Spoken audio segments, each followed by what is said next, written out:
Welcome to the Movie Flick Recap channel. Here is a movie about a middle-aged man who tries to play a fast one on his girlfriend, Lucy, by delivering a briefcase to a supposed business contact.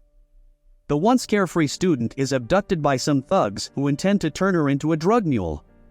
She is surgically implanted with a package containing a powerful chemical, but it leaks into her system, giving her superhuman abilities, including telekinesis and telepathy. With her former captors in pursuit, Lucy seeks out a neurologist who she hopes will be able to help her. Before we continue, if you haven't subscribed to this channel, please kindly consider subscribing to help us grow and like our video. Spoilers ahead. Watch out and take care.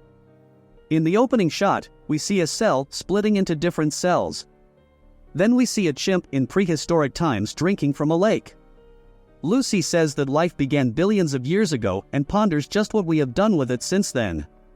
In the present, Lucy is a young lady who was seen outside a five-star hotel in Taiwan with her week-long boyfriend, Richard. He is asking her to take a briefcase up to the room of Mr. Zhang, and he offers her a huge amount of money. But she refuses to do anything for Richard without knowing what it is that he wants her to deliver.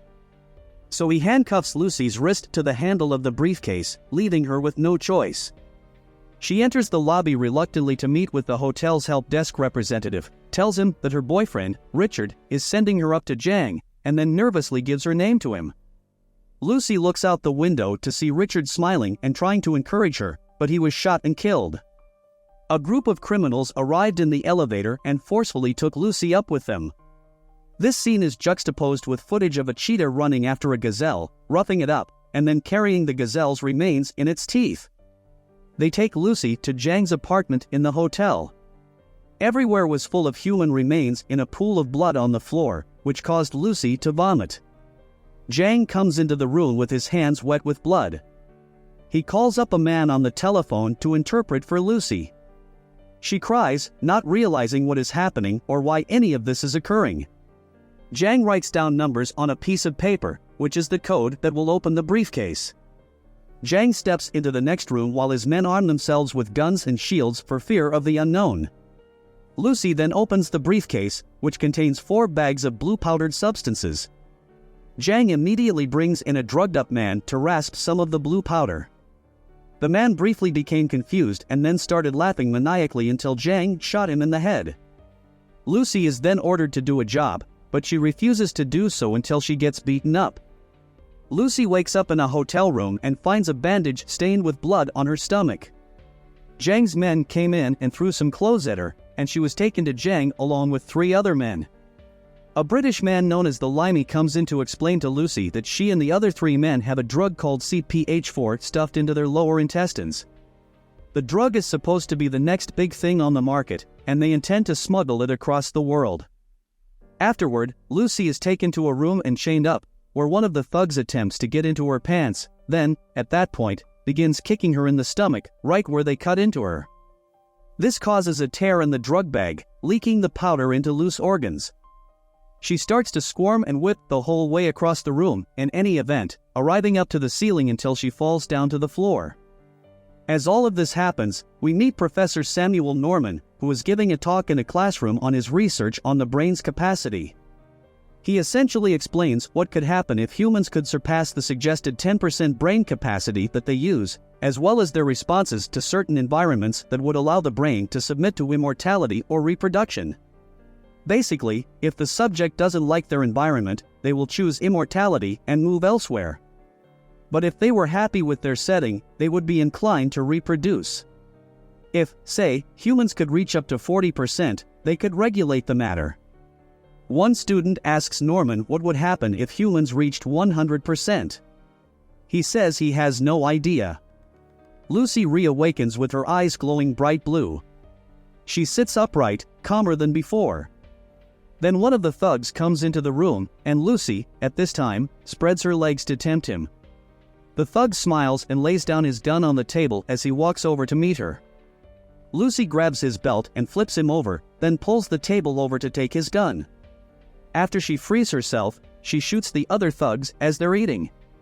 She also got shot in the shoulder but was able to dig the bullet out without feeling any pain.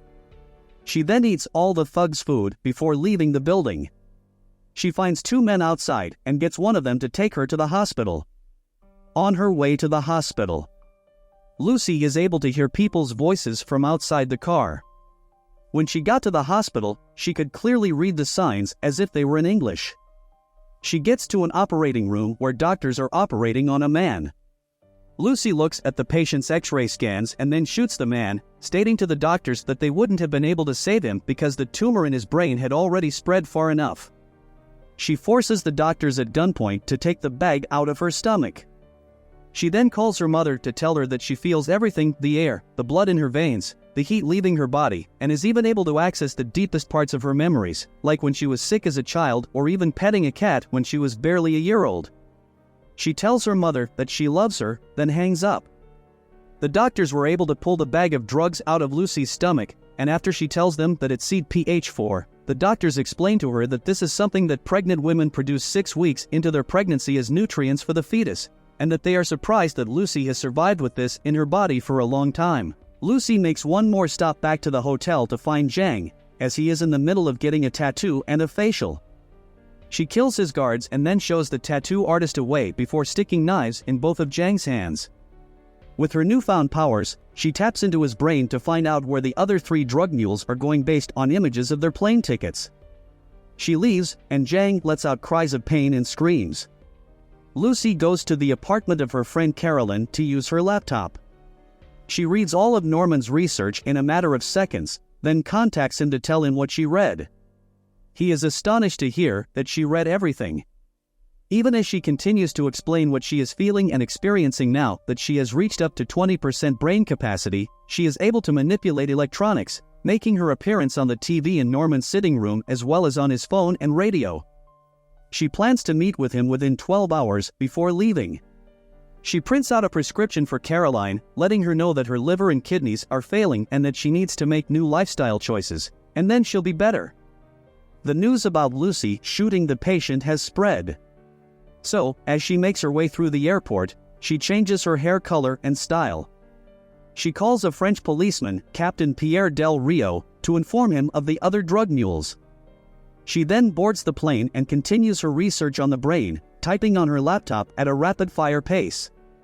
The flight attendants ask her to turn off her computer, and Lucy asks for a glass of champagne as she also tells one flight attendant to wipe her nose without looking. And the lady's nose bleeds. After Lucy is given the champagne glass and toasts to knowledge, she sips, and then 40% flashes on the screen. She discovers a tooth in her drink, and then she spits up 3 more teeth. Her skin starts to disintegrate in plain sight, in front of the passengers and flight attendants. Lucy runs to the bathroom, where her fingers start to disappear and her face begins to melt. She pulls out the rest of the CPH4 and snorts it, restoring herself to a normal human, but she passes out. Lucy wakes up in a hospital room with Del Rio and a few other officers and doctors waiting, right after they have apprehended the other 3 drug mules. She sits up instantly to the alarm of a nurse. Meanwhile, one of Zhang's henchmen, G, comes in with more thugs with arms to find the other mules. They take them into a room and cut the drugs out of them.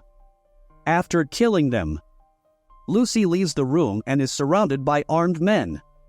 With a wave of her fingers, she is able to put them all to sleep, except for Del Rio. Together, they find Zhang's men. With her brain capacity now at 60%, she moves them around the hall and prevents G from escaping with the briefcase full of drugs by creating a sort of invisible wall. She swipes the drugs from G and starts to leave, but she orders Del Rio to go with her. He thinks he is of no use to her, but she walks over to him and kisses him, asking him to come as a reminder. Lucy uses her powers to find a new location, taking over Del Rio's car and driving manically through the streets, admitting she has never driven before. Zhang and G follow her. Lucy and Del Rio find Norman and his colleagues in a university, where she begins to divulge all she has come to realize with her brain power now exceeding that of a normal human being. While this happens, Zhang and his men infiltrate the place and start shooting sporadically. Lucy gives the rest of the floor to the professors for them to synthesize into a liquid material that goes into her bloodstream. Her brain function goes up to 70%, and her hands start to turn into a black, wormy sort of goo that attaches itself to the computers in the room, giving Lucy more energy from matter and thereby supplying her with an insane amount of power as her brain function continues to increase. She manipulates matter in such a way that she seems to erase everything in the room, leaving the professor standing in white space before creating some kind of new age supercomputer before their eyes. From outside, as Zhang's men are interfacing with the police in a gun battle, he orders Ji to do something. Ji takes a rocket launcher and blasts through the room, sending Lucy thousands of miles to Times Square. She manages to move time with a wave of her hand. She travels backward from early 20th century New York to colonial times, even all the way to prehistoric times, to come face to face with the chimp from the opening scene. They touch fingers, sending Lucy through the cosmos and all of space and time, giving her unlimited and infinite power. Zhang enters the room and slowly raises his gun to her head. And at that point, she reaches 100%. Her body disappears, leaving her clothes behind. Zhang fires his gun at nothing. Del Rio comes in and shoots Zhang to death. The black matter in the room vanishes and morphs into a flash drive that lands in Norman's hands, thus expanding and completing his research. When Del Rio asks where Lucy is, a message appears on his phone saying, "I am everywhere." The film concludes with an overhead shot of Zhang's lifeless body, while Lucy's voice says, "This is what can be done with life." Thank you for watching. I hope you enjoyed this video. If you want more videos like this, please consider subscribing and clicking that notification bell to get notified of our latest uploads.